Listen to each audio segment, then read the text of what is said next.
YouTube channel medical nurses. मेरा नाम है कीर्ति और आज हम यहाँ पर डिस्कस करेंगे जिनका भी MP NHM Haryana CHO Tripura CHO and DMER PGI के लिए पेपर होने वाला है स्टाफ नर्स का, साथ ही साथ CHO का। तो यहाँ पर फाइनल सिलेक्शन क्लासेस का मतलब है कि आपने ऑलरेडी ये सभी चीज़ें पढ़ी हुई हैं, बट आपको यहाँ पर एक बार रिवाइज करवाई जा रही हैं और आपको एग्ज़ाम में क्या चीज़ें हैं जो आने के चांसेस ज़्यादा रहेंगे।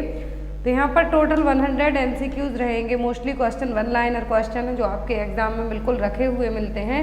क्वेश्चन हो सकता है आपको पेशेंट का नाम दे दें, डिसीज़ बता दें, बट डायरेक्ट आपको आंसर एक ही चीज़ के लिए पूछा जाए। तो इस टाइप के यहाँ पर क्वेश्चन है। तो क्लास में एंड तक जरूर बने रहें। जो भी लोग नए हैं प्लीज़ चैनल को सब्सक्राइब करके बेल आइकॉन बटन को प्रेस करके ज़रूर रखें, जिससे कभी भी चैनल पर नोटिफिकेशन आए और आप नोटिफिकेशन को देख के जो क्लासेस ज्वाइन कर सकें। तो यहाँ पर जो क्वेश्चन रहने वाले हैं वो आपके सभी सब्जेक्ट्स के मिक्स्ड क्वेश्चन हैं, क्योंकि जो आपका सिलेबस है MP वालों का, CHO का, त्रिपुरा CHO का, तो टॉपिक वाइज मैंने ऑलरेडी सभी चीज़ें पढ़ा दी। और यदि कुछ टॉपिक छूट गए हों तो आप अभी भी कमेंट बॉक्स में वो चीज़ें बता सकते हैं। मैं अपनी पूरी कोशिश करूँगी कि उन टॉपिक को भी आपके लिए कवर किया जाए। ऑफिशियल ऐप हमारी प्ले स्टोर से आप लोग डाउनलोड कर लीजिए, जहाँ से आपको हर एक स्टेट के प्रीवियस ईयर पेपर अवेलेबल रहेंगे, तो आप उनको डाउनलोड कर सकते हैं। चैलेंजिंग क्विज है तो जो आप खेल के अपना है जो नॉलेज लेवल इंक्रीज कर सकते हैं। तो यहाँ पर जो फर्स्ट क्वेश्चन है वो है, विच of the following is the method of transmission of infection by vector. तो वेक्टर के थ्रू ट्रांसमिट होने वाला इन्फेक्शन कौन सा है? ऑप्शन में है यहाँ पर biting, regurgitation, scratching in of infective faeces या फिर ऑल ऑफ दी अबव।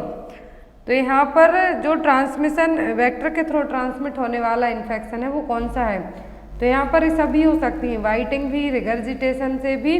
तो आपका आंसर होगा यहाँ पर D, all of the above. Next question है मोस्ट इंपॉर्टेंट क्वेश्चन, हर एक एग्जाम में आता है। What is the beginning sign of pressure sore. तो प्रेशर सोर का बिगिनिंग साइन क्या है? ऑप्शन में स्वेलिंग, कूलनेस, नमनेस या फिर डिस्कलरेशन। तो प्रेशर सोर को डेक्यूबिटस अल्सर के नाम से भी जानते हैं, प्रेशर सोर के नाम से भी जानते हैं। तो यहाँ पर बेड सोर, तीन नाम याद रखने, प्रेशर सोर, बेड सोर या फिर डेक्यूबिटस अल्सर। तो इसका जो बिगिनिंग साइन है वो क्या है? तो जो स्टार्टिंग का इनिशियल साइन होता है वो होता है डिस्कलरेशन ऑफ द स्किन, क्योंकि ऑक्सीजन की प्रॉपर सप्लाई नहीं हो पाती, इसके कारण क्या होगा? Discoloration of the skin. और इसको असेस करने के लिए एक स्केल यूज़ की जाती है, स्केल का नाम क्या है? Brydon scale. एग्जाम में आता है क्वेश्चन कि ब्रेडन स्केल किसको असेस करने के लिए यूज़ होती है? तो ये होती है डेक्यूबिटस अल्सर और प्रेशर सोर को चेक करने के लिए। इसमें क्या क्या चीज़ें चेक की जाती हैं? Sensory perception, moisture, activity, mobility, nutrition, friction and shear. तो टोटल यहाँ पर 6 चीज़ें चेक की जाती हैं।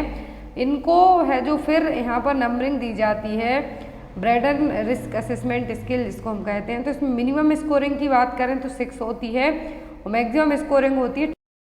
यदि आपसे एग्जाम में पूछा जाता है कि ब्रेडन स्केल में 6 स्कोर है, मतलब क्या है? मिनिमम स्कोरिंग है, मैक्सिमम कितनी है? 23। और ब्रेडन स्केल किसको असेस करने के लिए यूज़ होती है? तो डेक्यूबिटस अल्सर और प्रेशर सोर के लिए। नेक्स्ट है यहाँ पर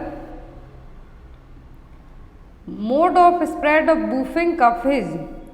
तो बूफिंग कफ का मोड क्या है? बूफिंग कफ का दूसरा नाम है पाइट्यूसिस, जो कि बॉर्डिटेला पाइट्यूसिस से होने वाली डिसीज है। 100 डेज कफ। तो बूफिंग कफ, पाइट्यूसिस और 100 डेज कफ का मोड ऑफ स्प्रेड रूट क्या है? ऑप्शन में डायरेक्ट कॉन्टैक्ट, ड्रॉपलेट इन्फेक्शन, फॉमिट या फिर वाटरबॉर्न। तो जो बूफिंग कफ है, बूफिंग कफ का आपको एग्जाम में क्वेश्चन मोस्टली आता है कि किस एज के में सबसे ज़्यादा अफेक्ट करता है। तो बूफिंग कफ जो इन्फेंसी पीरियड होता है, specially less than 2 year age group के बच्चे होते हैं, जिन बच्चों की 2 साल से कम हो, उनको सबसे ज़्यादा बूफिंग कफ होने के चांसेस रहते हैं। तो यहाँ पर सबसे ज़्यादा किस एज ग्रुप को अफेक्ट करेगा? 2 साल तक की एज ग्रुप वालों को। और यहाँ पर मोड ऑफ स्प्रेड की बात की जा रही है तो ड्रॉपलेट इन्फेक्शन के थ्रू होगा। किसके थ्रू? ड्रॉपलेट इन्फेक्शन के थ्रू, और अपर रेस्पिरेटरी ट्रैक्ट को अफेक्ट करेगा। बॉर्डिटेला पाइट्यूसिस नाम का बैक्टीरिया इसका पॉजिटिव एजेंट होगा। और जो ड्रॉपलेट स्नीजिंग, कफिंग के थ्रू जो डायरेक्ट ड्रॉपलेट फैलेंगे उनके थ्रू होगा। तो यहाँ पर आपको पॉजिटिव एजेंट क्या है? यहाँ पर बॉर्डिटेला पाइट्यूसिस किस एज ग्रुप को सबसे ज़्यादा अफेक्ट करता है? तो less than 2 year age group के लिए, जिन बच्चों की एज 2 साल से कम है। कफिंग, स्नीजिंग और ड्रॉपलेट इन्फेक्शन के थ्रू फैलेगा। नेक्स्ट है यहाँ पर submerged portion of the iceberg represent. तो सबमर्ज्ड पोर्शन है आइसबर्ग का क्या रिप्रेजेंट करेगा? Undiagnosed case, clinical cases, dead case या फिर ट्रीटेड केसेस। तो यहाँ पर सबमर्ज्ड पोर्शन क्या है जो रिप्रेजेंट करेगा? अनडायग्नोज्ड केस, ऐसे केस जो डायग्नोस ही ना किए गए हों। अब यहाँ पर इस तरीके से एक ये इमेज है और एक और आइस जैसे बनी हुई रहती है, तो जिसमें टिप और बॉटम दोनों चीज़ों को बताया जाता है। तो सबमर्ज्ड पोर्शन क्या रिप्रेजेंट करेगा? तो ये करेगा यहाँ पर अनडायग्नोज्ड केस के लिए। अब यहाँ पर आप चाहें तो इसका स्क्रीनशॉट ले सकते हैं, क्योंकि एग्जाम में आता है। यदि फ्लोटिंग टिप पूछें सबमर्ज्ड पोर्शन में क्या क्या चीज़ें आएंगी? सब क्लिनिकल केस, करियर्स और अनडायग्नोज्ड केस, तीन चीज़ें आएंगी जो कि सबमर्ज्ड पोर्शन है जो आइसबर्ग का रिप्रेजेंट करेगा। Hidden mass of the disease. दूसरा है फ्लोटिंग टिप। फ्लोटिंग टिप जो तैर रही है, सबसे ऊपर वाला पॉइंट है जो फ्लोटिंग टिप क्या रिप्रेजेंट करेगी? जो भी फिजिशियन हैं, जो भी प्रैक्टिस में है, चैम्बर में, हॉस्पिटल में, वो क्या रिप्रेजेंट करते हैं, वो चीज़ें फ्लोटिंग टिप में आएंगी। नेक्स्ट है यहाँ पर what is the nurse doing when formulating a nursing diagnosis. तो एज अ नर्स आप क्या करेंगे जब आप नर्सिंग डायग्नोसिस बना रहे हो? प्लानिंग करेंगे, असेसिंग करेंगे, इम्प्लीमेंटेशन करेंगे या फिर एनालिसिस करेंगे। तो नर्सिंग डायग्नोसिस बनाने के टाइम पर आप है जो असेसमेंट पहले ही कर चुके हैं, एनालिसिस करेंगे, देन आफ्टर आप डायग्नोसिस बनाएंगे। डायग्नोस प्लान करने के पहले आप क्या करेंगे?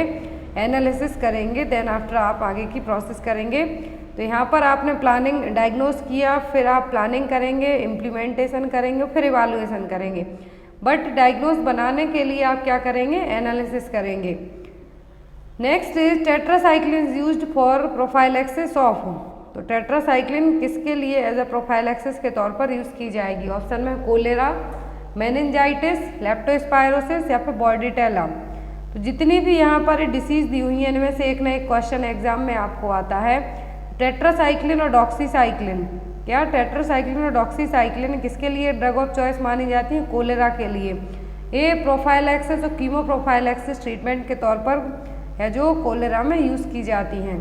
तो यहाँ पर कोलेरा के पेशेंट में यदि बट जब लार्ज लेवल पर कोलेरा फैले तब इसको हम नहीं देंगे, बट एक स्पेसिफिक एरिया में क्लोज्ड कम्युनिटी में हो तब हम इसको दे सकते हैं टेट्रासाइक्लिन और डॉक्सीसाइक्लिन को। तो यदि एग्जाम में ड्रग ऑफ चॉइस आता है कोलेरा के लिए तो वो क्या है? टेट्रासाइक्लिन और डॉक्सीसाइक्लिन। नेक्स्ट है यहाँ पर कोलेरा का आपके लिए एग्जाम में एक राइस वाटर स्टूल। तो राइस वाटर स्टूल देखने को मिलता है कोलेरा में, और यदि पी सूप स्टूल का है तो देखने को मिलेगा टाइफाइड में। नेक्स्ट क्वेश्चन है यहाँ पर name the most common type of cancer that kills man in the world. तो पूरे वर्ल्ड में सबसे ज़्यादा किस टाइप का कॉमन कैंसर है जिससे सबसे ज़्यादा मेंस की मौत होती है? ऑप्शन में लंग कैंसर, प्रोस्टेट, लिवर या फिर कोलोन एंड रेक्टम कैंसर। तो मैन की सबसे ज़्यादा जो मेल है उन सबसे ज़्यादा डेथ किसके कारण होती है? लंग कैंसर के कारण। नेक्स्ट है यहाँ पर best method used for sputum disposal. तो यदि किसी का स्पुटम है, थूका हुआ है किसी ने कुछ, तो वहाँ पर आप उसको किस तरीके से डिस्पोज करेंगे? ब्लीचिंग पाउडर से, फिनॉल से, बर्निंग से या फिर फ्यूमिगेशन से। तो स्पुटम को डिस्पोज करने के लिए जो बेस्ट मेथड है वो क्या है? वो ब्लीचिंग पाउडर। क्या होगा? Bleaching powder. नेक्स्ट है यहाँ पर symmetrical unilocular rashes firstly appearing from trunk and then on face, arms and legs is characteristics of which disease? तो सिमेट्रिकल यूनिलोक्यूलर रेसेस होंगे, सबसे पहले ट्रंक पर देखने को मिलेंगे, देन आफ्टर फेस पर होंगे। तो ये किस डिसीज में होने वाले हैं जो यहाँ पर रेसेस हैं? ऑप्शन में small pox, rubella, chicken pox या फिर मीजल्स। तो यहाँ पर कौन है जो यूनिलोक्यूलर रेसेस हैं? पहले ट्रंक और दूसरे, इनका जो मेन क्लिनिकल फीचर है वो क्या है?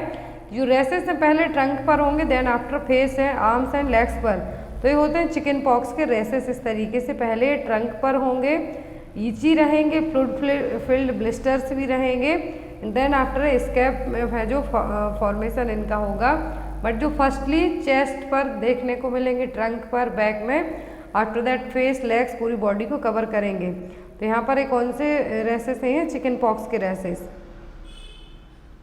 नेक्स्ट क्वेश्चन है the most significant health status indicator of a community is. तो कम्युनिटी के लिए जो हेल्थ स्टेटस का इंडिकेटर है वो क्या है? Psychological development of children, life expectancy at birth, disability prevalence या फिर ऑल ऑफ दी अबव। तो मोस्ट सिग्निफिकेंट हेल्थ स्टेटस पूछा है इंडिकेटर कम्युनिटी में, तो वो क्या है? तो वो लाइफ एक्सपेक्टेंसी एट बर्थ। क्या है? Life expectancy at birth reflects the overall mortality level of a population. तो बेस्ट इंडिकेटर इसको माना जाता है हेल्थ स्टेटस को चेक करने के लिए। तो क्या है? Life expectancy at the birth. Next is administration of readymade antibody creates. यदि आपने रेडीमेड एंटीबॉडी एडमिनिस्टर की तो क्या क्रिएट करेगी? Active acquired immunity, passive acquired immunity, active natural immunity या फिर पैसिव नेचुरल इम्यूनिटी। तो जो यहाँ पर रेडीमेड एंटीबॉडी है क्या क्रिएट करेगी? तो जो रेडीमेड होंगी वो क्या क्रिएट करेंगी? Passive acquired immunity. किस टाइप की immunity? Passive acquired immunity. Artificial acquired passive immunity short term immunization, जो कि शॉर्ट टर्म के लिए आपकी बॉडी में एंटीबॉडीज़ को प्रोड्यूस है जो करेंगी, जैसे कि गामा ग्लोबुलिन ले लो, जो कि लंबे टाइम तक के लिए नहीं रहेंगी। तो पैसिव एक्वायर्ड इम्यूनिटी मिलेगी किससे? रेडीमेड एंटीबॉडी से। Next is human milk rich in all except. जो ब्रेस्ट मिल्क होगा, ह्यूमन मिल्क होगा, उसमें सभी चीज़ें होंगी किसी एक को छोड़कर। ऑप्शन में है आयरन, कार्बोहाइड्रेट, प्रोटीन या फिर fat.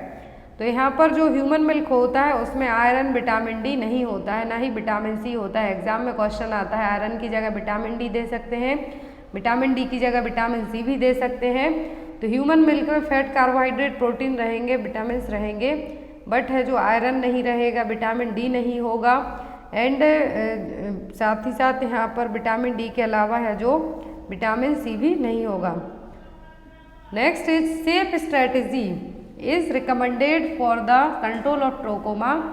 Safe contains all of the following components except। तो सेफ स्ट्रेटेजी ट्रोकोमा को कंट्रोल करने के लिए यूज़ की जाती है। तो सेफ स्ट्रेटेजी है इसमें सभी कंपोनेंट इंक्लूड है किसी एक को छोड़कर। ऑप्शन में surgery, annual eye checkup, facial cleanliness, environmental hygiene. तो जो सेफ स्ट्रेटेजी है इसमें एनुअल आई चेकअप है जो इंक्लूड नहीं होगा। बाकी क्या क्या इंक्लूड होगा तो यहाँ पे बता दें, surgery, antibiotics to clear the infection, facial cleanliness and hand hygiene, environmental improvement. तो यहाँ पर सेफ स्ट्रेटेजी WHO लेके आया था ट्रोकोमा को कंट्रोल करने के लिए। तो इसमें जो चीज़ें इंक्लूड रखी गई थी वो क्या थी? सर्जरी, एंटीबायोटिक्स, फेशियल क्लीनलीनेस और environmental improvement. Next is leading cause of blindness in India is. Blindness का लीडिंग कॉज है जो इंडिया में क्या है? Vitamin A deficiency, cataract, glaucoma या फिर ट्रोकोमा। तो इसको मोतियाबिंद भी कहते हैं यदि हिंदी में बात की जाए तो, क्योंकि एग्जाम यदि आप कुछ लोग सिलेक्ट कर लेते हैं हिंदी पैटर्न भी। तो यहाँ पर ब्लाइंडनेस का लीडिंग कॉज क्या है इंडिया में? वो है कैटरेक्ट, जिससे कि 62.6% तक है जो अंधापन है जो ब्लाइंडनेस देखने को मिलती है। Next is appearance of Burton's line in lead poisoning. तो जो बर्टन्स लाइन देखने को मिलेंगी लीड पॉइजनिंग में वो क्या है? ऑप्शन में है यहाँ पर pale pinkish gums, greenish coating on gums, brown stain on teeth, bluish purple line on gums. तो बर्टन्स लाइन है जो कि लीड पॉइजनिंग के कारण होती हैं, तो ये होंगी bluish purple line on the gums से। देखिए यहाँ पर बर्टन लाइन जो देखने को मिल रही है यहाँ गम्स के ऊपर, इनके लिए क्या कहा जाता है? बर्टोनियन लाइन, बर्टन लाइन, जो कि क्लिनिकल साइन है पेशेंट में क्रॉनिक लीड पॉइजनिंग का। जिस it's a very thin black blue line visible along the margin of the gums at the base of the teeth. तो गम्स के यहाँ पर जो आपको black blue purple types line देखने को मिल रही है इनको क्या कहते हैं? Burton line. और ये कब देखने को मिलती है? यदि पर्सन लॉन्ग टाइम से लीड पॉइजनिंग जो क्रॉनिक है जो लीड पॉइजनिंग का केस है यदि, तो एक क्लिनिकल साइन माना जाएगा। नेक्स्ट है यहाँ पर bagassosis is caused by inhalation of. तो बैगोसिस है किसको इनहेल करने के कारण होगा? Jute dust, sugarcane dust, cotton dust या फिर कोल डस्ट। तो ये यहाँ पर ऑक्यूपेशनल डिसीज से क्वेश्चन यदि आपको आता है, जरूरी नहीं बैगोसिस आए, हो सकता है सिलिकोसिस पूछ लें, अदर डिसीज पूछ लें, एंथ्रेक्सिस पूछ लें। तो यहाँ पर बैगोसिस किसके कारण होता है? शुगर कैन डस्ट के कारण। जो लोग लंबे टाइम से शुगर कैन फैक्ट्रीज में काम कर रहे हो तो उस डस्ट के कारण जो प्रॉब्लम होगी वो क्या होगी, bagassosis. Next is which is the early sign of leprosy. तो लेप्रोसी का अर्ली साइन क्या है, sinking of the nose bridge, thickened painful nerve, lesion over the skin, loss of sensation. Leprosy का जो अर्ली साइन है वो क्या है, थिकेंड एंड पेनफुल नर्व। क्या है, thickened and painful nerve early symptoms है जो कि नर्व को सबसे पहले अफेक्ट करेगा। देन आफ्टर यहाँ पर पेनलेस अल्सर होगा, स्किन लीजन्स होंगे जो कि फ्लैट पेल एरिया में रहेंगे स्किन के, और आपकी आँखों को डैमेज करने का काम भी करेंगे। बट यहाँ पर जो फर्स्ट और अर्ली साइन पूछते हैं आपसे, क्या वो thickened painful nerve. Next is कीमोप्रोफाइलैक्सिस of choice in case of meningococcal meningitis. Meningococcal meningitis के लिए एज अ कीमोप्रोफाइलैक्सिस के तौर पर किसको यूज़ किया जाएगा, ऑप्शन में रिफाम्पिसिन, टेट्रासाइक्लिन, पेनिसिलिन या फिर क्लोरोक्विन। तो यहाँ पर कीमोप्रोफाइलैक्सिस ट्रीटमेंट के लिए जो मेनिंगोकोकल मेनिंजाइटिस है, जो ड्रग ऑफ चॉइस है वो क्या है, रिफाम्पिसिन। क्या है यहाँ पर, rifampicin. Next is the highest level of learning is. तो लर्निंग की सबसे हाईएस्ट लेवल क्या है, कॉन्सेप्ट लर्निंग, प्रॉब्लम सॉल्विंग, चेनिंग या फिर वर्बल एसोसिएशन। तो हाईएस्ट लेवल ऑफ लर्निंग क्या है, प्रॉब्लम सॉल्विंग, किसी भी प्रॉब्लम को सॉल्व करना, उससे आप सबसे ज़्यादा अच्छे से सीखेंगे। Next is all are true about incidents except. तो किसी इंसिडेंट्स को लेके सभी पॉइंट सही है, एक को छोड़कर। It is a rate does not include of unit of time, numerator includes number of new cases, denominator includes population at risk. तो इंसिडेंस में क्या होता है, किसी भी डिसीज़ के जो न्यू केस हैं वो इंक्लूड किए जाएंगे, और एक रेट है। यदि यहाँ पर इंसिडेंस की जगह आपसे प्रेवलेंस पूछते तब वो रेशियो होता, बट यहाँ पर इंसिडेंस क्या है, रेट है। इसमें यूनिट ऑफ टाइम है जो इंक्लूड नहीं किया जाता, इसमें न्यू केस हैं जो इंक्लूड किए जाते हैं। तो यहाँ पर आपका आंसर क्या होगा, डी, क्योंकि एक्सेप्ट में पूछा है। तो incidence in epidemiology measure of probability of occurrence of given medical condition, जो कि मैंने आपको पहले बताया कि स्पेसिफिक टाइम पीरियड में न्यू केसेस का होना क्या है यहाँ पर, इंसिडेंस रेट। और ये क्या है, रेट है जिसमें न्यू केसेस को है जो इंक्लूड किया जाता है। Next Spalding science is. तो स्पेल्डिंग साइंस किसमें देखने को मिलेगा, स्पाइना बाइफिडा में, अबॉर्शन में, इंट्रायूट्राइन डेथ में, या फिर बेबी विथ कार्डियोसेंथेसिस। तो जो यहाँ पर साइन है स्पेल्डिंग साइन किस में देखने को मिलेगा, तो ये मिलेगा जब इंट्रायूट्राइन डेथ हुई हो, बेबी की डेथ क्या हुई हो, इंट्रायूट्राइन हुई हो। Spalding sign refers to the overlapping of the fetal skull bone caused by collapse of the fetal brain. तो फीटल ब्रेन है जो क्या होगा, जब इंट्रायूट्राइन डेथ हो जाती है तो फीटल स्कल क्या होगा, जो ओवरलैपिंग देखने को मिलेगी आपको फीटल ब्रेन में, तो वो क्या है यहाँ पर, Spalding sign. It appears usually a week or more after fetal death in utero. तो यदि फीटस की डेथ है जो वूम में और यूट्रस में ही हो गई हो, तब ये साइन देखने को मिलेगा कि जो फीटल स्कल की जो बोन्स है एक दूसरे के ऊपर ओवरलैपिंग हो जाएंगी, इसको क्या कहेंगे हम, Spalding sign. Next is beta two transferrin is a specific test done in which condition. तो बीटा-2 ट्रांसफेरिन एक स्पेसिफिक टेस्ट है, किस कंडीशन को डायग्नोस करने के लिए किया जाएगा, allergic rhinitis, lupus vulgaris, malaria या फिर CSF प्राइनोरिया। तो यहाँ पर जो टेस्ट है बीटा-2 ट्रांसफेरिन टेस्ट है, किसको डायग्नोस करने के लिए होगा सेरिब्रोस्पाइनल फ्लूइड राइनोरिया के लिए। और CSF प्राइनोरिया एक ऐसी कंडीशन है where the protective fluid that surround the brain finds its way into the nose and sinus.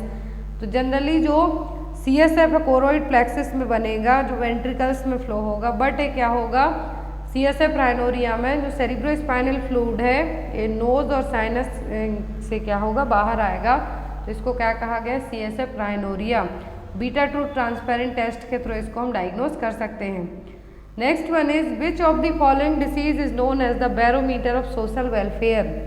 तो बैरोमीटर ऑफ सोशल वेलफेयर कौन सी डिसीज है, कोलेरा, मलेरिया, ट्यूबरक्लोसिस या फिर leprosy.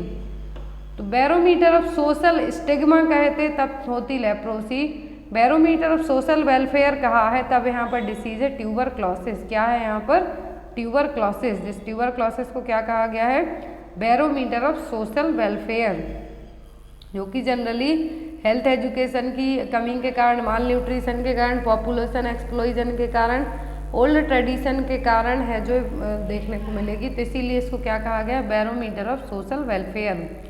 Next is what is the cover amount of full disability in Pradhan Mantri Suraksha बीमा योजना। तो प्रधानमंत्री सुरक्षा बीमा योजना में कितना अमाउंट है जो कवर किया जाएगा, 1 लाख, 2 लाख, 3 लाख या फिर 4 लाख।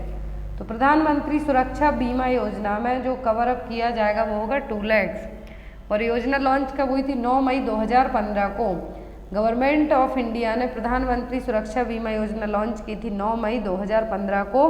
और यहाँ पर इसके लिए जो सबसे ज़्यादा यहाँ पर इसमें जो कवर अप अमाउंट है वो कितना है, 2 लाख तक का। Next is the number of new cases occurring in a defined population during a specific period of time, it's known as. तो नंबर ऑफ न्यू केस किसी एक डिफाइंड पॉपुलेशन में और स्पेसिफिक टाइम पीरियड में होना क्या कहलाएंगे, incidence case, prevalence period, point prevalence या फिर ऑल ऑफ दी अबव। तो यहाँ पर साफ कहा है नंबर ऑफ न्यू केस एक स्पेसिफिक पॉपुलेशन में पीरियड ऑफ टाइम में हो रहे हैं तो क्या है, इंसिडेंस केसेस। प्रेवलेंस केसेस तब होते जब न्यू और ओल्ड केस यहाँ पर काउंट किए जाते हैं। Next is mode of spread of polio infection is. तो पोलियो का जो मोड ऑफ इन्फेक्शन है वो क्या है, through vectors, droplet infection, faeco oral route या फिर थ्रो द ब्लड। तो पोलियो का जो मोड ऑफ स्प्रेड है कॉमनली क्या है, वो है faeco oral route. Next is which of the following observed as anti malaria month. तो एंटी मलेरिया मंथ के तौर पर किस महीने को हम जो ऑब्जर्व करेंगे और सेलिब्रेट करेंगे, दिसंबर को, जनवरी, मई या फिर जून। तो एंटी मलेरिया मंथ है जो हम मनाते हैं जून में। कब मनाते हैं, जून के लिए as an anti malaria month के रूप में हम सेलिब्रेट करते हैं, जिसमें लोगों को अवेयरनेस प्रोवाइड कराएंगे कि जो मॉस्क्यूटो की ब्रीडिंग है उसको कैसे रोक सकें, लार्वल स्टेज में ये मॉस्क्यूटो को कैसे मार सकते हैं, किस तरीके से वाटर को एक जगह इकट्ठा नहीं होने देना। तो ये सभी चीज़ें किस में आएगी, एंटी मलेरिया मंथ रहेगा जो जून का मंथ, क्योंकि इस टाइम पर सबसे ज़्यादा मच्छर पनपते हैं, इसीलिए इस महीने को क्या कहते हैं हम, anti malaria month. Next is drug kit B is given at. तो ड्रग किट बी है ये कहाँ पर दी जाती है, प्राइमरी हेल्थ सेंटर में, कम्युनिटी हेल्थ सेंटर में, सब सेंटर में या फिर फर्स्ट रेफरल यूनिट में। तो यहाँ पर जो ड्रग किट बी दी जाती है ये दी जाती है सब सेंटर्स में। कहाँ पर, सब सेंटर में। 2 तरीके की किट दी जाती हैं, किट ए और किट बी। तो किट ए में क्या क्या चीज़ें रहेंगी और किट बी में क्या क्या आइटम्स रहेंगे आपको याद रखना होगा, क्योंकि एग्जाम में आते हैं जब आप CHO का पेपर दे रहे हो स्पेशली तब। तो यदि किट ए की बात करें तो इसमें टोटल 5 आइटम्स रहेंगे, ORS, tablet of iron folic acid large और स्मॉल, विटामिन ए सॉल्यूशन और टैबलेट कॉट्रीमैक्सोल जो कि पीडियाट्रिक यूज़ के लिए रहेगी, रेस्पिरेटरी इन्फेक्शन को ट्रीट करने के लिए। किट बी में क्या क्या चीज़ें होंगी, 9 आइटम्स होंगे, methyl ergometrine, paracetamol, injection methyl ergometrine, tablet mebendazole रहेगी, डाइसाइक्लोमाइन रहेगा, ऑइंटमेंट रहेगा प्रोविडीन, सिट्रामाइड पाउडर होगा, कॉटन बैंडेज होगी और ऑब्जर्वेंट कॉटन होगा। तो अब आपको यहाँ पर 2 से 3 क्वेश्चन बनते हैं, या तो आपको किट ए के आइटम्स दे दें और एक्सेप्ट करके क्वेश्चन पूछें, या किट बी के आइटम्स दे के एक्सेप्ट करके क्वेश्चन पूछें, या फिर किट ए और बी कहाँ दी जाती हैं पूछ सकते हैं। तो किट बी कहाँ दी जाती हैं, सब सेंटर में। Next is temporary hardness of water is primarily due to the presence of. तो जो वाटर की हार्डनेस है, पानी की हार्डनेस किसकी प्रेजेंस के कारण होगी, calcium and magnesium sulphate, calcium and magnesium bicarbonate, calcium and magnesium nitrate या फिर ऑल ऑफ दी अबव। तो जो टेम्पररी हार्डनेस होती है वाटर की, ये किसके कारण होती है कैल्शियम और मैग्नीशियम बाइकार्बोनेट के कारण। नेक्स्ट है यहाँ पर how much chlorine is required to disinfect for 20 litre of water. तो 20 लीटर पानी को डिसइंफेक्ट करने के लिए कितनी क्लोरीन की जरूरत होगी, 0.5 ग्राम की। Next low progesterone level can be seen in. Progesterone का लेवल कम है किस में देखने को मिलेगा, एक्टोपिक प्रेगनेंसी में, एंटीपार्टम हेमरेज में, पोस्टपार्टम हेमरेज में, फिर मल्टीपल जेस्टेशन में। तो जो प्रोजेस्टेरॉन हार्मोन है ये नॉर्मल हेल्दी प्रेगनेंसी के लिए बहुत ज़्यादा इंपॉर्टेंट रहता है। तो प्रोजेस्टेरॉन का लेवल कम देखने को मिलता है एक्टोपिक प्रेगनेंसी में, बाकी इन सभी में नॉर्मल होगा, APH, PPH, मल्टीपल जेस्टेशन में। एक्टोपिक प्रेगनेंसी हो गया, हाइड्रेटिफॉर्म मोल हो गया, तो इनमें प्रोजेस्टेरॉन का लेवल क्या रहेगा, कम देखने को मिलेगा। Next is pain in calf of dorsiflexion of foot Homans sign में इंडिकेट। तो सिंपल सा क्वेश्चन है कि काफ मसल्स में जब आप फूट को डॉर्सीफ्लेक्शन वे में टर्न करते हैं तो दर्द होगा, इसको हॉमन साइन कहेंगे। और हॉमन साइन किस में देखने को मिलेगा? ऑप्शन में यहाँ पर एन्यूरिज्म, सेल्यूलाइटिस, लिम्फेडीमा या फिर थ्रोम्बोफ्लेबाइटिस। तो हॉमन साइन देखने को मिलता है, सबको पता है, थ्रोम्बोफ्लेबाइटिस में। तो यहाँ पर आपका आंसर होगा, देखिए रेडनेस है यहाँ पर डॉर्सीफ्लेक्शन वे में यदि आपने फुट को अपने टर्न किया तो क्या? Thrombophlebitis. Next is a client is suffering from diabetes mellitus, which of the following symptom indicates hyperglycaemia. यदि कोई पेशेंट डायबिटीज मेलाइटिस है, कौन से सिम्टम इंडिकेट करेंगे कि पेशेंट का जो ब्लड ग्लूकोज लेवल है बढ़ा हुआ है, हाइपरग्लाइसीमिया है। ऑप्शन में diaphoresis, dizziness and hunger, headache, blood vision and nausea, polyuria, polyphagia, polydipsia या फिर नन ऑफ द अबव। तो यहाँ पर 3P सिम्टम होते हैं डायबिटीज मेलाइटिस के लिए, पॉलीयूरिया, पॉलीफेजिया, पॉलीडिप्सिया। तो यहाँ पर आपका आंसर क्या होगा? सी। पॉलीयूरिया में बार बार यूरिन जाना, पॉलीफेजिया में बहुत ज़्यादा प्यास लगना, पॉलीडिप्सिया का मतलब होता है बहुत ज़्यादा स्वेटिंग होना।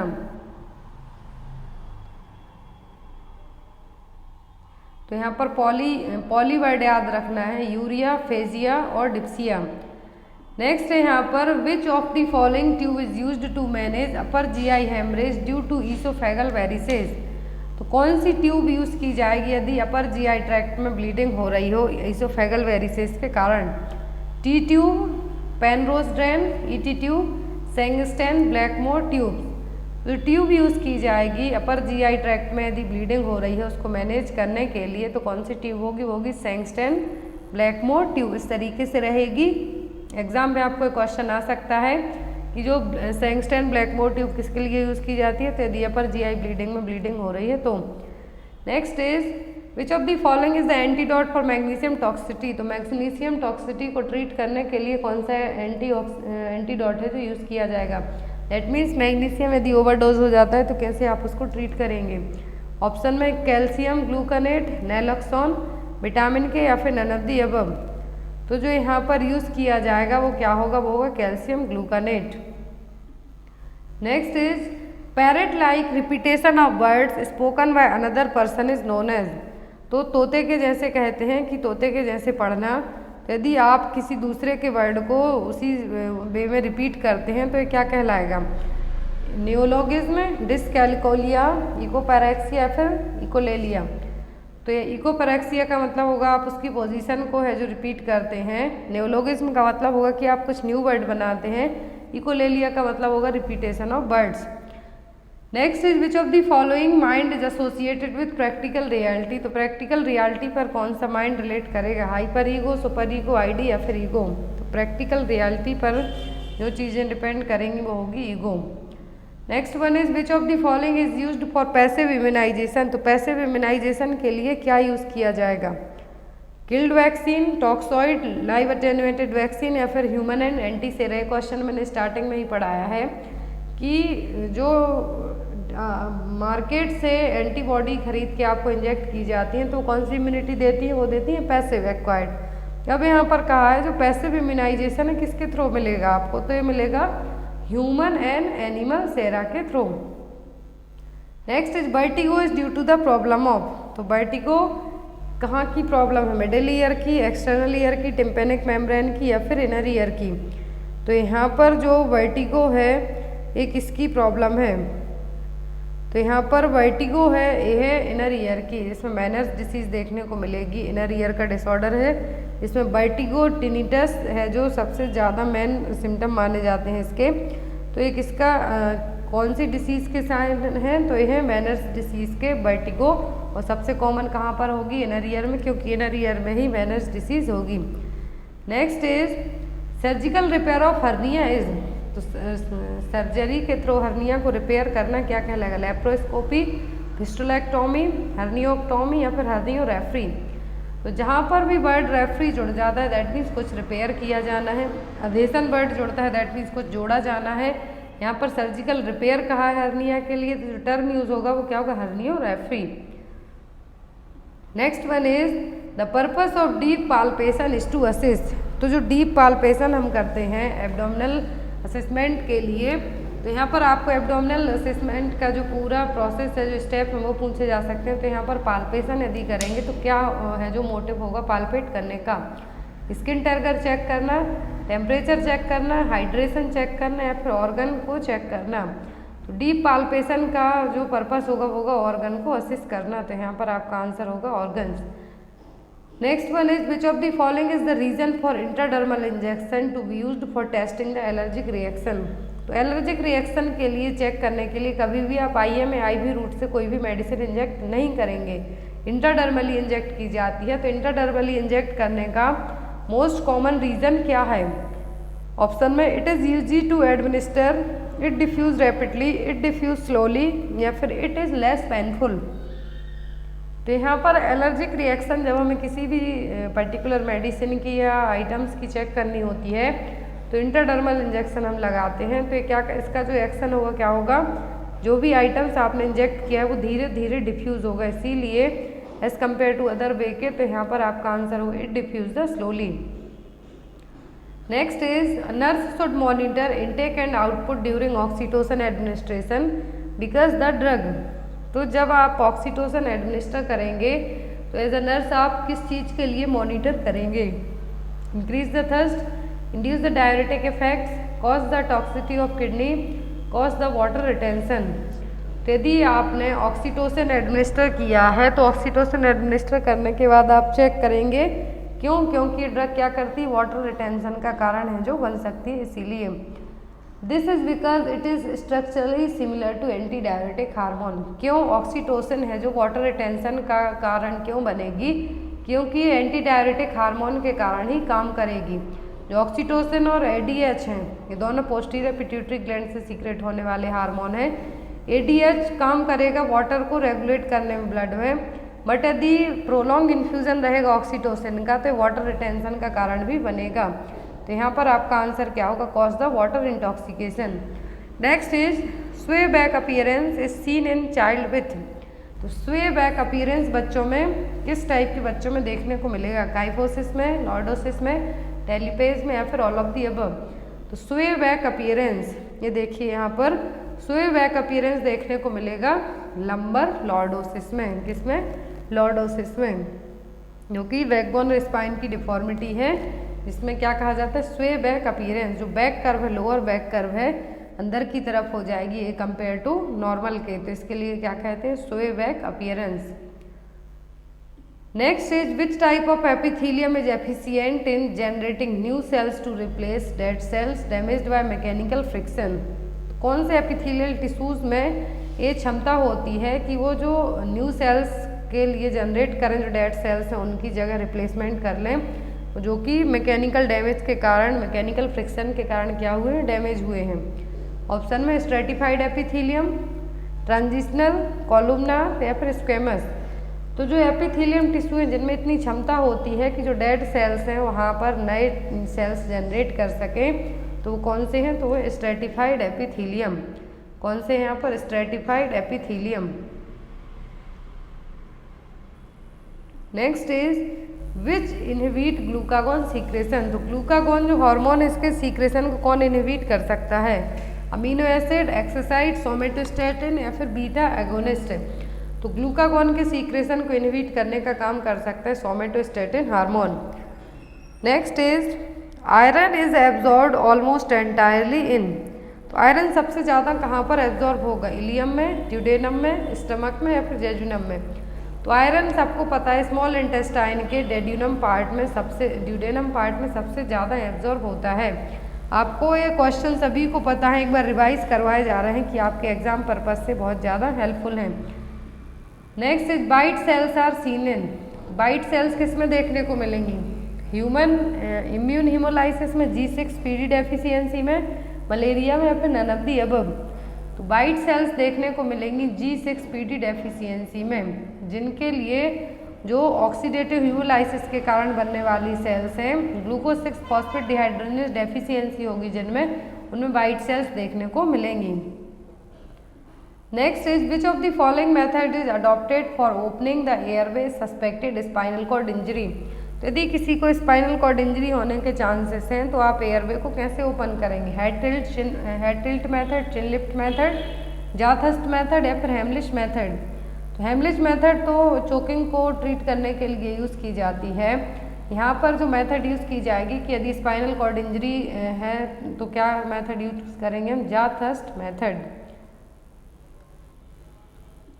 Next is which of the following is a non modifiable risk factor for cerebrovascular accident. तो सीवीए के लिए नॉन मॉडिफाइबल रिस्क फैक्टर कौन सा नहीं है? अल्कोहलिज्म, हेरिडिटरी, स्मोकिंग या फिर all of the above. Non modifiable आपको सीवीए के लिए भी आ सकते हैं, कैंसर के लिए भी आ सकते हैं, हाइपरटेंशन के लिए भी आ सकते हैं और डीएम के लिए भी आ सकते हैं। नॉन मॉडिफाइबल तो यहाँ पर क्या है? नॉन मॉडिफाइबल रिस्क फैक्टर, इसको हम चेंज नहीं कर सकते, वो है आपकी जेनेटिक्स। आप जेनेटिक्स को चेंज है जो नहीं कर सकते हैं। बाकी अल्कोहलिज्म, स्मोकिंग, एक्सरसाइज, ये सभी चीज़ें आपके हाथ में है, but genetics, age, gender, race, इसको आप चेंज नहीं कर सकते इथनिसिटी को। तो क्या हो जाएंगे? नॉन मॉडिफाइबल रिस्क फैक्टर की कैटेगरी में आ जाएंगे। नेक्स्ट क्वेश्चन है यहाँ पर, नेक्स्ट क्वेश्चन है what technique of assessment helps to determine ketoacidosis. तो किस टेक्निक के थ्रू हम कीटो एसिडोसिस को फाइंड आउट कर पाएंगे? पाल्पेशन से, इंस्पेक्शन से, ऑस्कल्टेशन से या फिर ऑल्फैक्शन से। तो यहाँ पर जो टर्म यूज़ किया जाएगा कीटो एसिडोसिस के लिए, कीटोन बॉडीज़ का ऑक्यूमुलेशन होगा, तो उसके लिए किस तरीके से असेस कर पाएंगे हम? ऑल्फैक्शन से, जो कि फ्रूटी स्टैंड ब्रीदिंग होगी, कन्फ्यूजन देखने को मिलेगा। तो यहाँ पर ऑल्फैक्शन से हम क्या कर पाएंगे? कीटो एसिडोसिस को है जो फाइंड आउट कर पाएंगे। तो यहाँ पर आपका आंसर क्या होगा? ऑल्फैक्शन। क्या होगा यहाँ पर आपका आंसर? ऑल्फैक्शन। नेक्स्ट है यहाँ पर 8th क्रेनियल नर्व अफेक्ट्स। तो 8वें नंबर की जो क्रेनियल नर्व है क्या अफेक्ट करेगी? टच, टेस्ट, स्मेल या फिर इक्विलिब्रियम।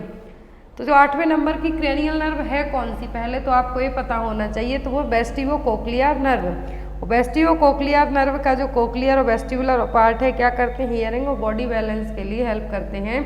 तो यहाँ पर जो वेस्टिबो कोक्लियर नर्व है 8वें नंबर की है, क्या करेगी? बॉडी बैलेंस और इक्विलिब्रियम में हेल्प करती है। यदि इस नर्व में 8वें नंबर की क्रेनियल नर्व में कोई डिफेक्ट होता है, प्रॉब्लम होती है, तो क्या सबसे पहले अफेक्ट करेगी? बॉडी बैलेंस को। Next is which of the following is not included in the symptom of hypoglycaemia. तो हाइपोग्लाइसीमिया का सिम्टम इनमें से कौन सा नहीं है? ऑप्शन में ड्राई लिप्स, सेकीनेस, ब्लड विजन या फिर फ्रूट ब्रीथ ऑर्डर। तो यहाँ पर हाइपोग्लाइसीमिया का जो साइन नहीं है वो कौन सा नहीं है? ड्राई लिप्स, सेकीनेस, ब्लड विजन रहेगा, बट यहाँ पर जो फ्रूट ब्रीथ ऑर्डर रहेगा ये जनरली कीटो एसिडोसिस में देखने को मिलेगा। तो यहाँ पर आपका आंसर क्या होगा? Option number D, fruit breath order. क्या होगा? फ्रूट ब्रीथ ऑर्डर है जो हाइपोग्लाइसीमिया का साइन नहीं है, ब्लड ग्लूकोज लेवल कम होगा, बट यहाँ पर ड्राई लिप्स रहेंगे, सेकीनेस रहेगी, ब्लड विजन आपको देखने के लिए मिलेगा। नेक्स्ट है यहाँ पर longest muscles in the body. तो ह्यूमन बॉडी की सबसे लंबी मसल्स कौन सी है? ऑप्शन में बाइसेप्स, ट्राइसेप्स, सार्टोरियस या फिर क्वाड्रिसेप्स। लॉन्गेस्ट मसल्स की बात हो रही है ह्यूमन बॉडी की, तो सबसे लंबी मसल है सार्टोरियस मसल्स। कौन सी मसल है? सार्टोरियस मसल, जो कि दोनों थाई हिप बोन के यहाँ से नीचे की तरफ रहेगी। Next is the type of joint present between year ossicle is. तो जो जॉइंट्स हैं, ईयर ऑसिकल्स के जॉइंट हैं, वो क्या हैं? कौन सा जॉइंट्स है? जो ईयर ऑसिकल्स जो 3 पेयर में हैं, उनमें से यहाँ पर जॉइंट्स पूछा है कौन से टाइप के होंगे? साइनोवियल, फाइब्रस, सेकेंडरी कार्टिलेजियस या फिर प्राइमरी कार्टिलेजियस। तो बिटवीन द ईयर जो ऑसिकल्स हैं, तो यहाँ पर जो जॉइंट्स हैं वो कैसे हैं? Synovial joints. ऑडिटरी ऑसिकल्स हैं यहाँ पर मैलियस इनकस स्टेपस। तो यहाँ पर जॉइंट्स देखने को मिलेंगे किस टाइप के? साइनोवियल जॉइंट्स हैं जो कहलाएंगे।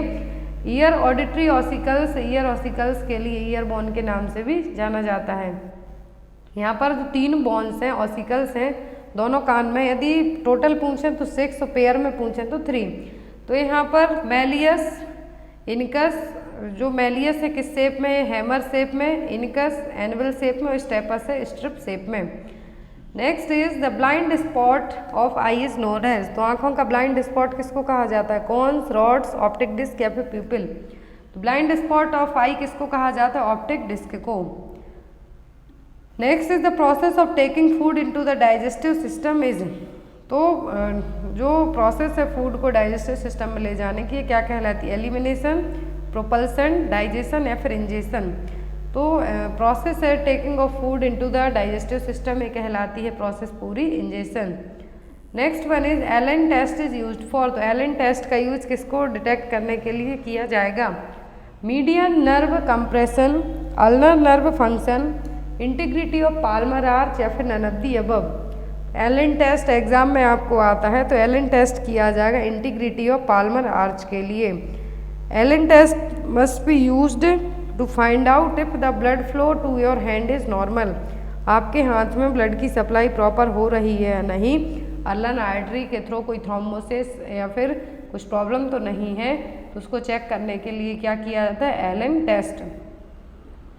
Next is carpal tunnel syndrome is due to compression of, तो कार्पल टनल सिंड्रोम किस नर्व में कंप्रेशन के कारण होगा? Radial nerve, ulnar nerve, median nerve या फिर अल्नर आर्टरी। और जो कार्पल टनल सिंड्रोम है, जो लोग लॉन्ग टाइम तक कंप्यूटर पे काम करते हैं उनको होने के चांसेस ज़्यादा होते हैं, तो ये होता है मीडियन नर्व में प्रॉब्लम के कारण। किसमें? मीडियन नर्व में प्रॉब्लम के कारण। तो यहाँ पर आपका आंसर होगा मीडियन नर्व। मीडियन नर्व में प्रॉब्लम के कारण जो सिचुएशन होगी इसको हम क्या कहते हैं? Carpel tunnel syndrome. Next is valves of हैंसर is present in, तो हैंसर वाल्व में कहाँ पर होंगे? नेज़ोरेक्राइमल डक्ट में, पैंक्रियाटिक डक्ट में, पैरोटिड ग्लैंड डक्ट में या फिर ऑल ऑफ दी अबव में। तो हैंसर वाल्व, वाल्व ऑफ हैंसर कहाँ पर होते हैं? नेज़ोरेक्राइमल डक्ट के यहाँ पर। कहाँ पर? नेज़ोरेक्राइमल डक्ट के यहाँ पर। A fold of mucous membrane at the lower end of the nasolacrimal duct, जो फोल्ड टाइप से रहेंगे यहाँ पर नेज़ोरेक्राइमल डक्ट के यहाँ पर, उनको क्या कहा जाता है? वाल्व ऑफ हैंसर, जो कि लेक्राइमल सेक्स में क्या करेंगे? प्रिवेंट करते हैं एयर को जाने से। Next is which diagnostic test is done diphtheria, तो डिप्थीरिया को असिस्ट करने के लिए कौन सा डायग्नोस्टिक टेस्ट किया जाएगा? Schick test, Mantoux test, Dick test या फिर Weil test, sorry Weil Felix test. तो डिप्थीरिया को डायग्नोस करने के लिए जो टेस्ट होता है वो होता है सिक टेस्ट। अब यहाँ पर कुछ डायग्नोस्टिक टेस्ट दिए हुए हैं जो एग्जाम में आते हैं आपको, तो माउंटेक्स टेस्ट और ट्यूबरकुलिन टेस्ट टीबी को डायग्नोस करने के लिए किया जाता है, टाइफाइड के लिए विडाल किया जाता है, सिफिलिस के लिए वीडीआरएल किया जाता है, स्कारलेट फीवर के लिए डिक टेस्ट किया जाता है, टाइफस फीवर के लिए, टाइफॉइड और टाइफस अलग है, टाइफॉइड के लिए विडाल किया जाएगा और टाइफस फीवर के लिए वेलफ्लेक्स टेस्ट है जो किया जाएगा। इसका आप स्क्रीनशॉट ले सकते हैं या फिर नोट डाउन कर सकते हैं, टेस्ट आपको एग्जाम में आने के चांसेस ज़्यादा रहते हैं।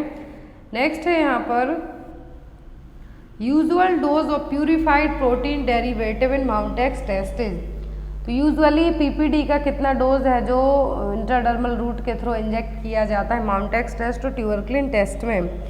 20 यूनिट, 5 IU, 100 IU या फिर 200 IU। तो मेनली 10 यूनिट 10 IU है जो एडमिनिस्टर किया जाता है, बट बेस्ड ऑन ऑप्शन जाएंगे तो आप किसको मार्क करेंगे? 20 को, 5 को, 100 को या फिर 200 को। तो जो पीपीडी का यूजुअली डोज फिर यहाँ पर अकॉर्डिंग टू ऑप्शन के होगा वो होगा 5 IU।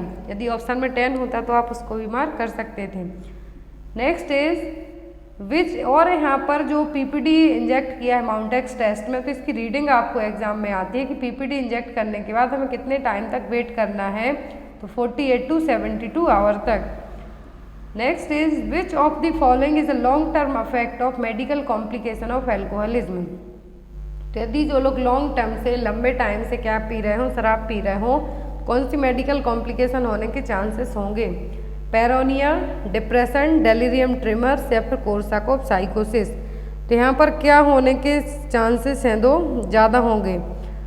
जो लोग लॉन्ग टर्म से अल्कोहल ले रहे हो, शराब पी रहे हो, तो उनके लिए जो सबसे ज़्यादा डेवलप होने के चांसेस होंगे होगा कोर्साकॉफ साइकोसिस। क्या होगा? कोर्साकॉफ साइकोसिस। तो यहाँ पर आपका आंसर होगा डी, कोर्साकॉफ साइकोसिस होने के चांसेस है जो ज़्यादा रहते हैं जो भी लोग लॉन्ग टर्म से क्या ले रहे हो, शराब पी रहे हो। तो यहाँ पर आपका आंसर क्या होगा? कोर्साकॉफ साइकोसिस। नेक्स्ट है यहाँ पर which of the following is an immediate treatment given to a patient with an excessive bleeding from an open fracture. तो यदि कोई ओपन फ्रैक्चर का पेशेंट है, एक्सेसिव ब्लीडिंग हो रही है, तो फर्स्ट आप क्या ट्रीटमेंट देंगे? Immobilisation, bringing bones to normal position, treat for shock या फिर pressure dressing to control the bleeding. यदि एक्सेसिव ब्लीडिंग हो रही है, ओपन फ्रैक्चर है, तो ऐसे केस में फर्स्ट प्रायोरिटी होगी पहले ब्लीडिंग को स्टॉप करना। तो आप क्या करेंगे? प्रेशर ड्रेसिंग करेंगे ब्लीडिंग को कंट्रोल करने के लिए, क्या करेंगे?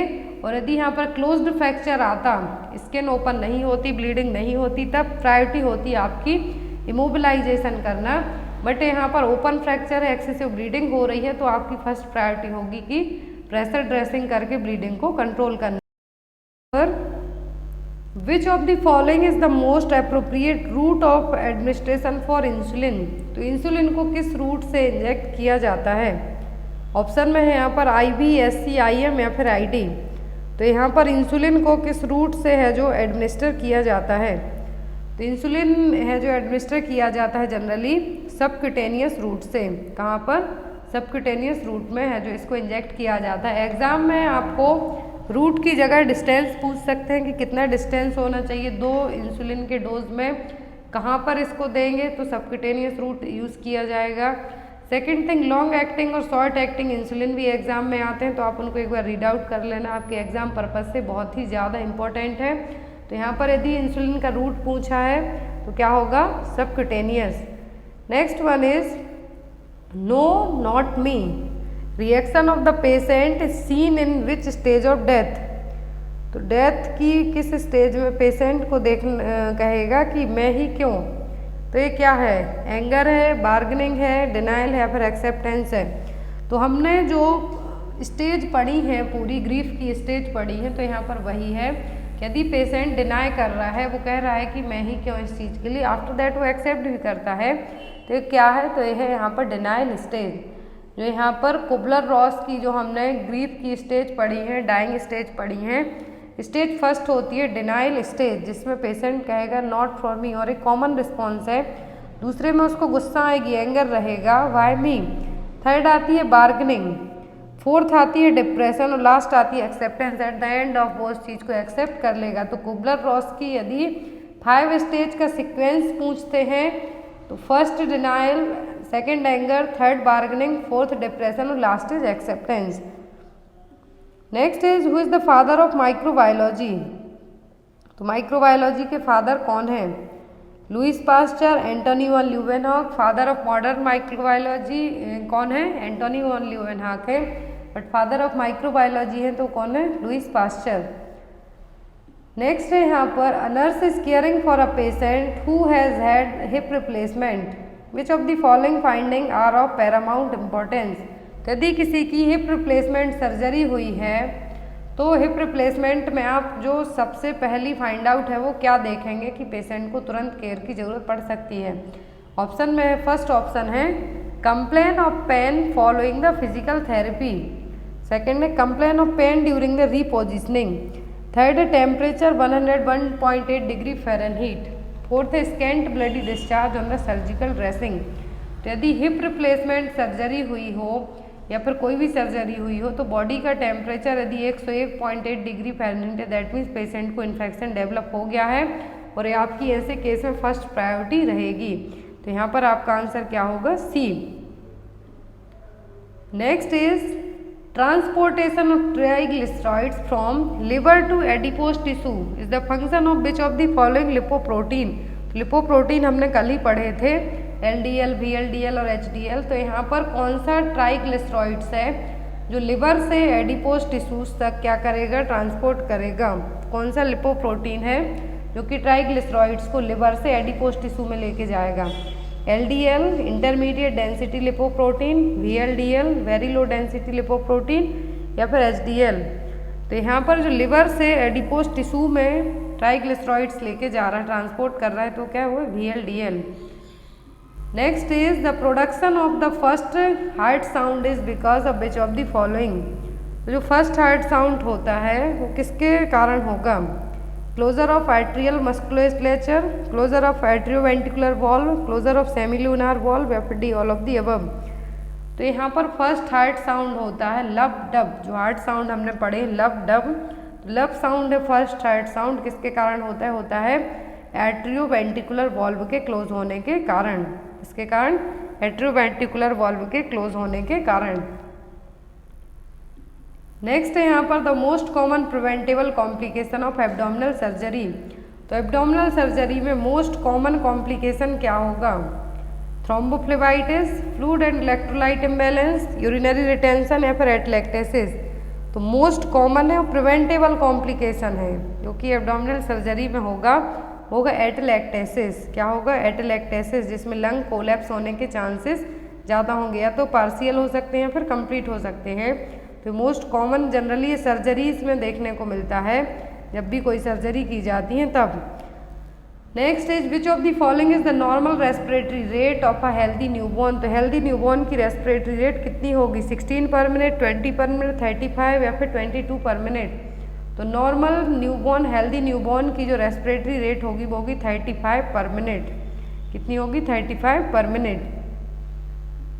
नेक्स्ट क्वेश्चन है What should the nurse do first when a male client is having a tonic-clonic seizure। तो यदि किसी मेल क्लाइंट को tonic-clonic seizures आते हैं तो एज अ नर्स आपकी फर्स्ट प्रायोरिटी क्या होगी? ऑप्शन में restrain the client's legs and arms, that means patient के हाथ पैर है जो बांध देना है। Elevate the head of the bed, जो बेड का हेड है उसको ऊपर कर देना है। Place a tongue blade in the client mouth, take measures to prevent the injury. तो यदि सीजर्स को लेके क्वेश्चन आते हैं आपको, ऑप्शन में प्रिवेंट इंजरी आता है और एयरवे मेंटेन करने को आता है, तो पहले आप एयरवे मेंटेन करेंगे, दूसरा इंजरी से प्रिवेंट करेंगे। बट यदि एयरवे को लेके आपको ऑप्शन में नहीं है, टॉनिक क्लॉनिक सीजर है, फेब्राइल सीजर है या फिर एपिलेप्टिक फिट्स हैं, तो ऐसे केस में आपकी प्रायोरिटी होगी कि पेशेंट को हमें इंजरी से बचाना है। तो जो भी आसपास उसके ऐसे आइटम्स हैं उन सभी को हमें दूर करना है। तो यहाँ पर आप क्या मेजर्स लेंगे? Take measures to prevent the injury. एक क्वेश्चन आपके लिए, इसका आंसर आप लोग कमेंट बॉक्स में देना। क्वेश्चन है nutritional dependent bacteria are called. Nutritional dependent bacteria कौन से हैं? हेट्रोट्रोप्स, ऑटोट्रोप्स, फोटोट्रोप्स या फिर कीमोट्रोप्स। तो आई होप आपको आज की क्लास अच्छी लगी हो। Thank you for watching us. Next class में हम फिर मिलेंगे।